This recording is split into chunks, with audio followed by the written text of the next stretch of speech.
Yes. Okay, we're live. All right. It's your girl Queen Serene here on Gold Digger, where we generate an objective, ambitious lifestyle. I'm with YouTube, Instagram, and Facebook. How y'all doing today? Today is Making Moves Monday. Okay, Making Moves Monday. And if you wasn't on our call yesterday, we had a great call. We hold each other accountable every Sunday on our Gold Digger accountability call that we have, like I said, every Sunday at 8 a.m. Central Time. We go over, we are inspired. We are motivated, not only just motivated, we are taking action by writing things down.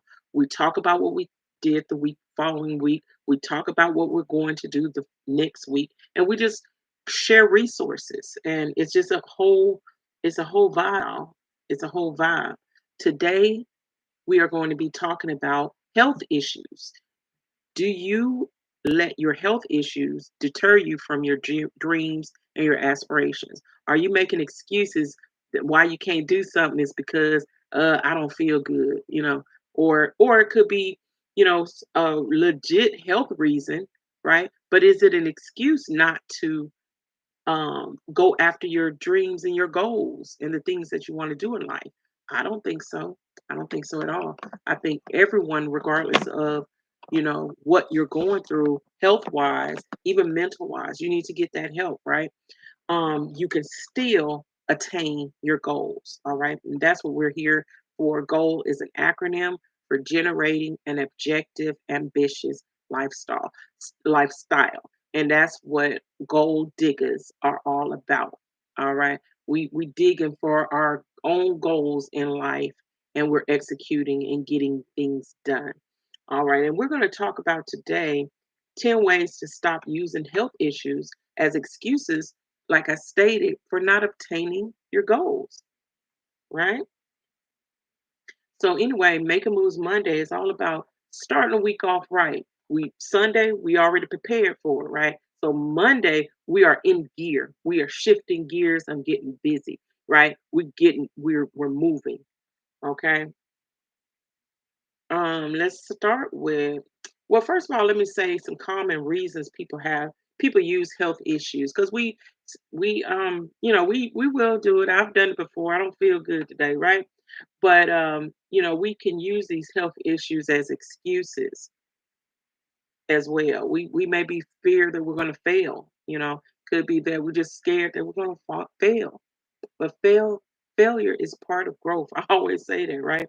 Health issues are seen as valid reasons to quit or delay efforts, which provides you a way to avoid failure. So instead of failing, we're going to say, well, I'm sick. I can't do it. We'll make an excuse about it.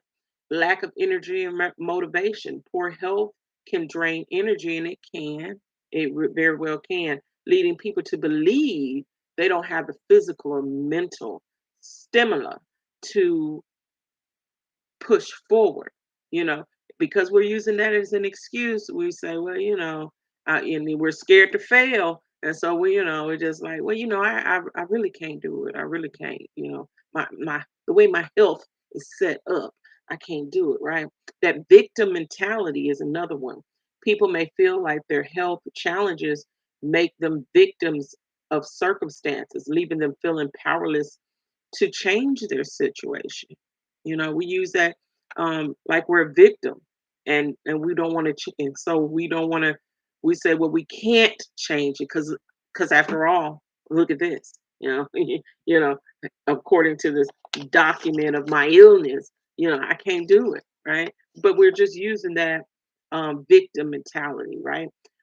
Comfort in the familiar. We can be comfort in our familiar surroundings and whatnot. Health issues provide a familiar reason not to step out of one's comfort zone, right?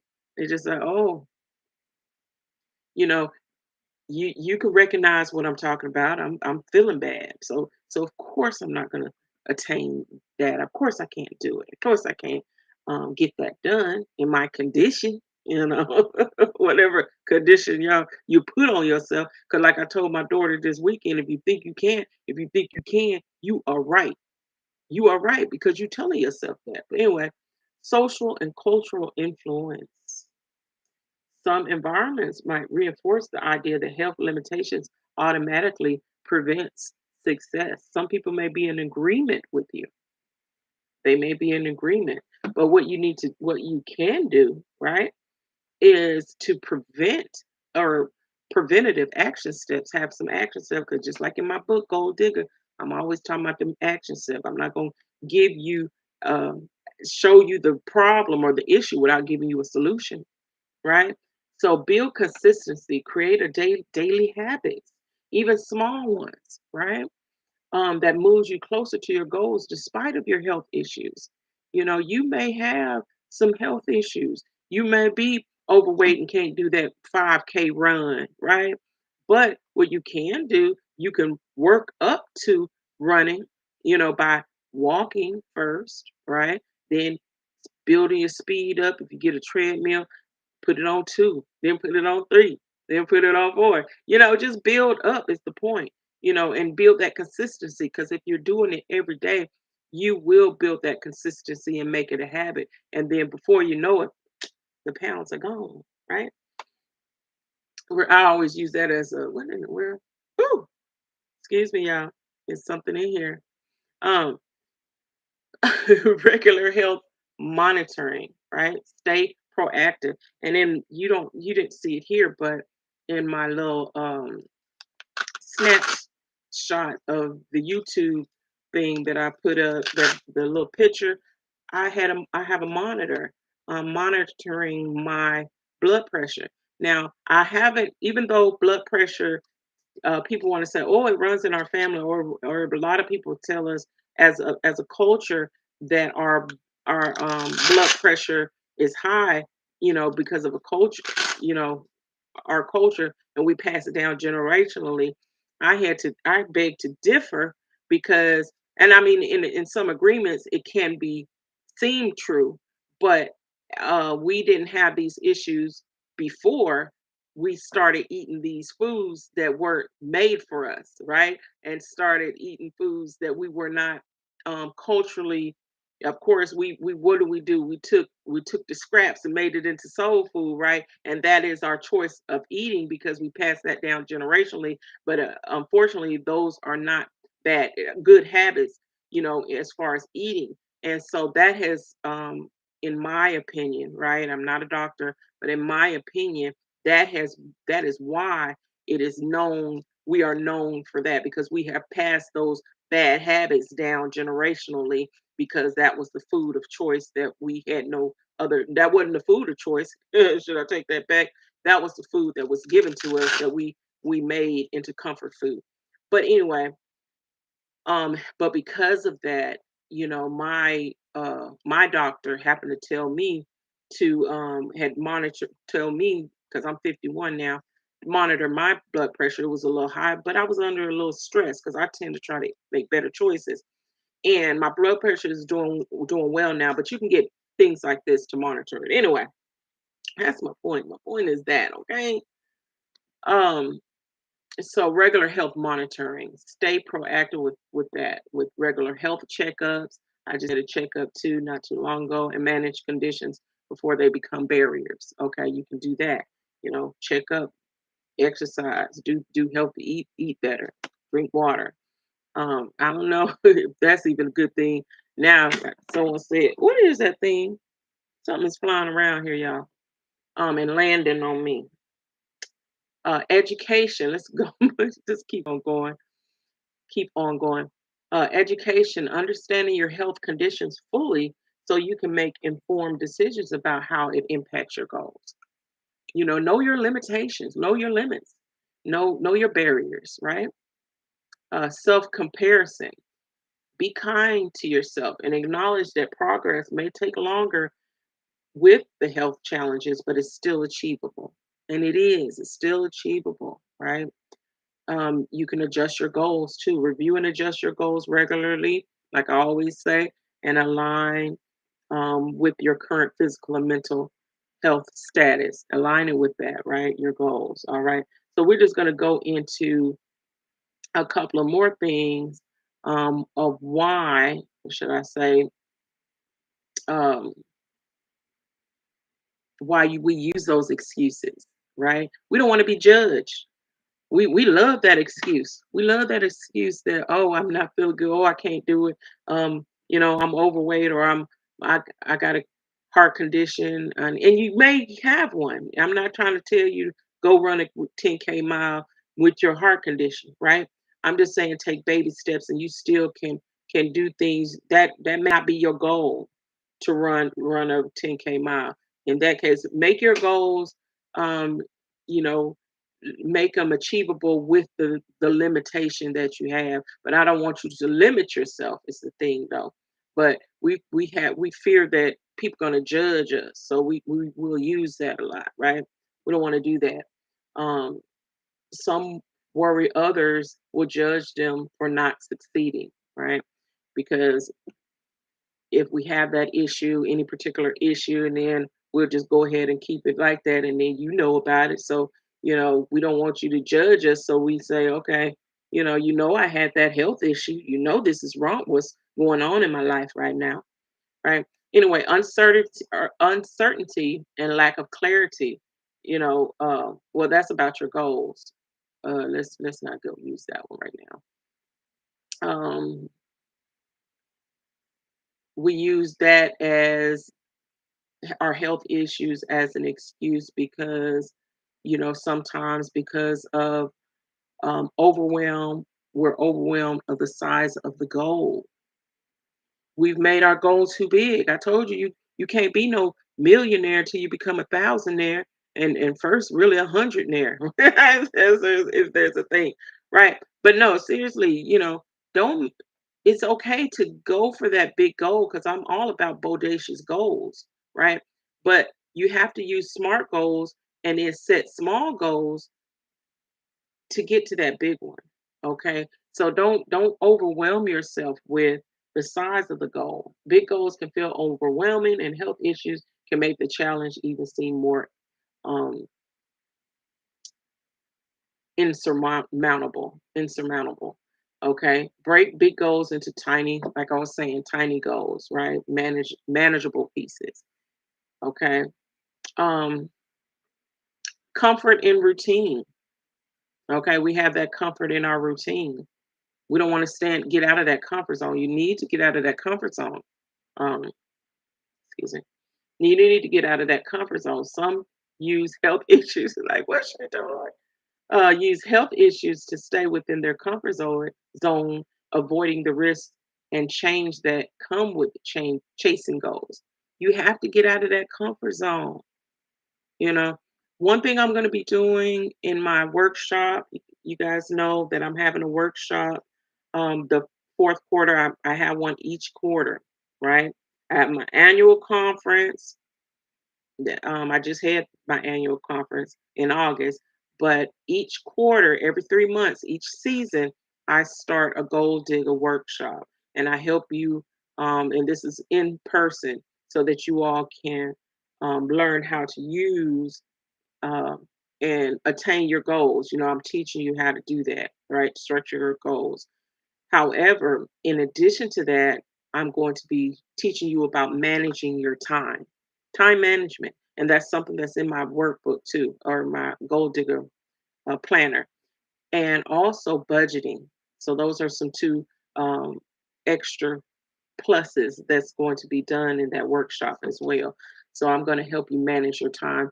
So when in scheduling your routine, because we go over that portion in my planner, I'm going to give you some tips about that, about managing your time. And a lot of times people, we think that it's 24 hours in a day, and it is, okay, in a day, but we think we don't have the time. I'm going to help you find that time. And a lot of it, just a little note, is going to be outsourcing.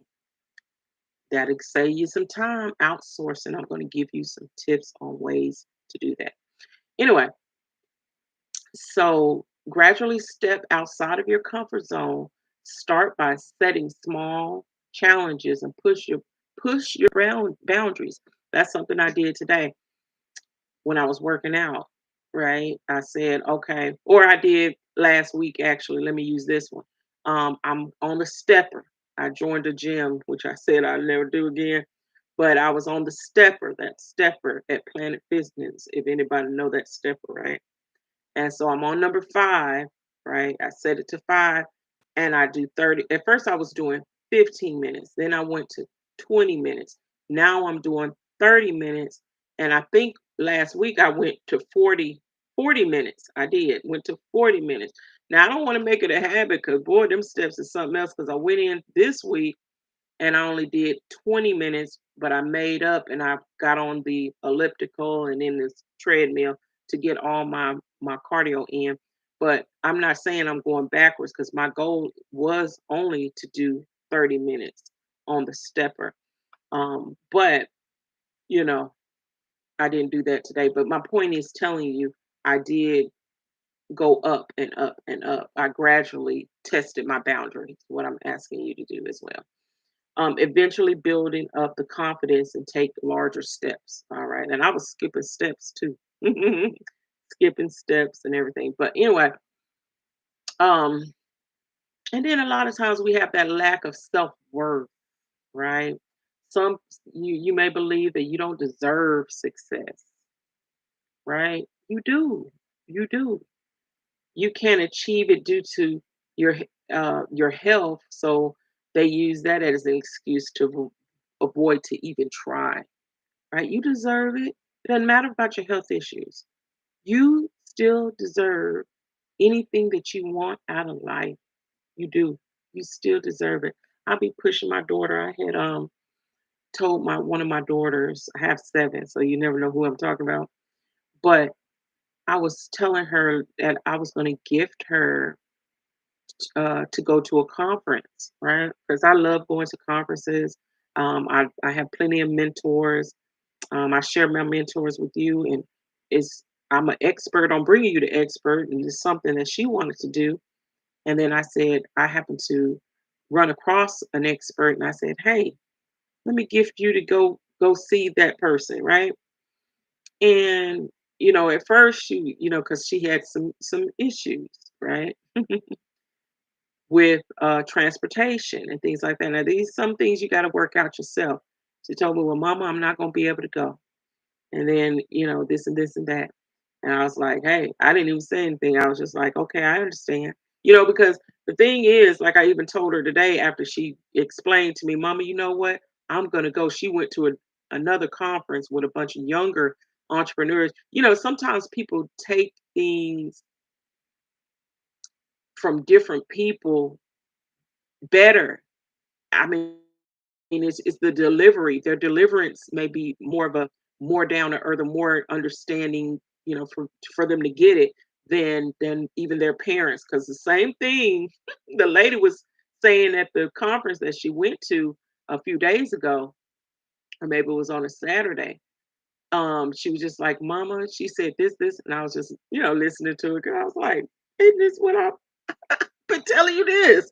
I've been telling you this same thing. But I'm glad because, I'm appreciative because I wasn't hating on it because if somebody else can give you the information and you can receive it better, I'm all for it. But so I was excited for it because I was like, okay, because then she told me, and Mama, I'm going to go ahead and go to that conference. I was like, okay. I said, I'm so glad that you decided that because, I gave you the boat.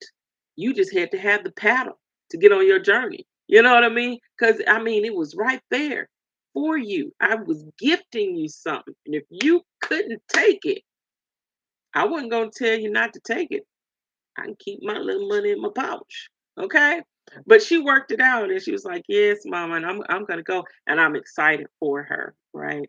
Because and I'm excited for you all too. And that's why, I can't wait to greet everyone on the 12th on my workshop. Okay. And let's see, I think since I've been running on, I'm just gonna go over quick of avoidance of discomfort. Um, let's see. Yeah, I think that's gonna be it. We're gonna just go ahead. Let me tell this. talk about this last one, avoiding of discomfort. And then we're going to go ahead and close out. Okay. Health issues can make people feel physically uncomfortable. So they avoid exerting effort, believing it will worsen the condition. Okay.